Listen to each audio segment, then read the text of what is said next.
Lee Marvin never sugarcoated his words, and once shocked Hollywood by naming the 7 actors he disliked the most. Born in New York City in 1924 into a proud military family, his father a World War I veteran, and his brother also in uniform, Marvin grew up surrounded by discipline, courage, and duty. But that same discipline clashed with his restless spirit, turning him into a wild, rebellious boy who found trouble in every school he attended.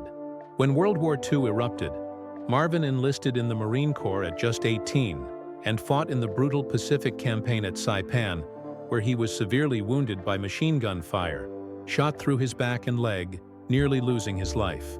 He spent more than a year recovering and carried those scars, both seen and unseen, for the rest of his life. The Purple Heart he earned wasn't just a medal. It was proof that he had lived through the kind of reality Hollywood could only try to imitate. After the war, Marvin stumbled into acting almost by accident while working as a plumber's assistant at a local theater, filling in for an absent actor.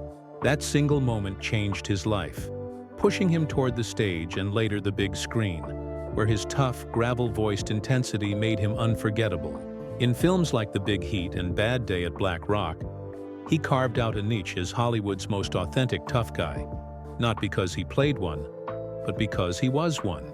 His big break came with The Man Who Shot Liberty Valance, where he held his own alongside John Wayne and James Stewart, and later with Cat Ballou, which earned him an Oscar for his hilarious and heartbreaking dual role. He followed that success with The Dirty Dozen, where his commanding performance as a hardened officer became iconic. Yet behind all the fame, Marvin despised the superficial side of Hollywood. He hated phoniness and ego, and that disdain showed when he bluntly revealed the actors he could not stand. John Wayne topped his list. Though the two had worked in westerns and war films, Marvin, a real Marine who had seen battle, resented Wayne's fake war hero image and his conservative politics. He once said Wayne could play a soldier on screen but would never survive the mud and blood of real combat. Charles Bronson was another target, whom Marvin called cold and distant, claiming he lacked emotional depth and compared working with him to talking to a wall. His feud with Robert Mitchum was just as fiery. Marvin accused Mitchum of laziness and showing up drunk, while Mitchum mocked Marvin for being too intense. Their rivalry once exploded at a party when Marvin shouted that Mitchum sleepwalked through his films, and Mitchum fired back that Marvin still acted like he was in boot camp.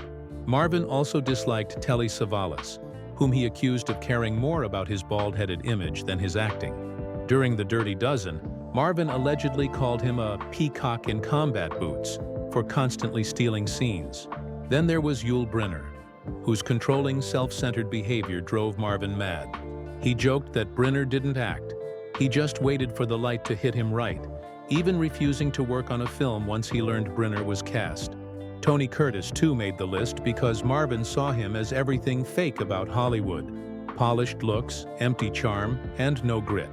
He once said Curtis wouldn't last 2 minutes in a real bar fight. And finally, Frank Sinatra, the beloved singer and actor whom Marvin described as arrogant, spoiled, and disrespectful.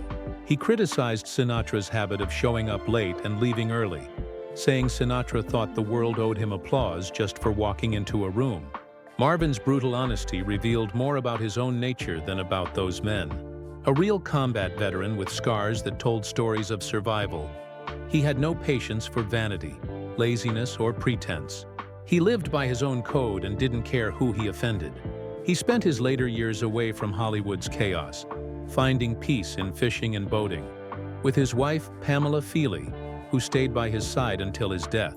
Even as his health declined due to years of heavy smoking and drinking, his fierce authenticity never faded.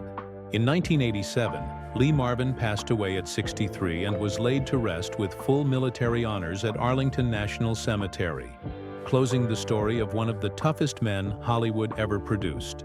His legacy remains that of a real-life warrior who brought truth to the screen and never bowed to fame. If you enjoyed this look into Lee Marvin's fearless life and unfiltered honesty, make sure to subscribe to Hollywood Bulletin and press the bell icon so you never miss more untold stories from the golden age of cinema.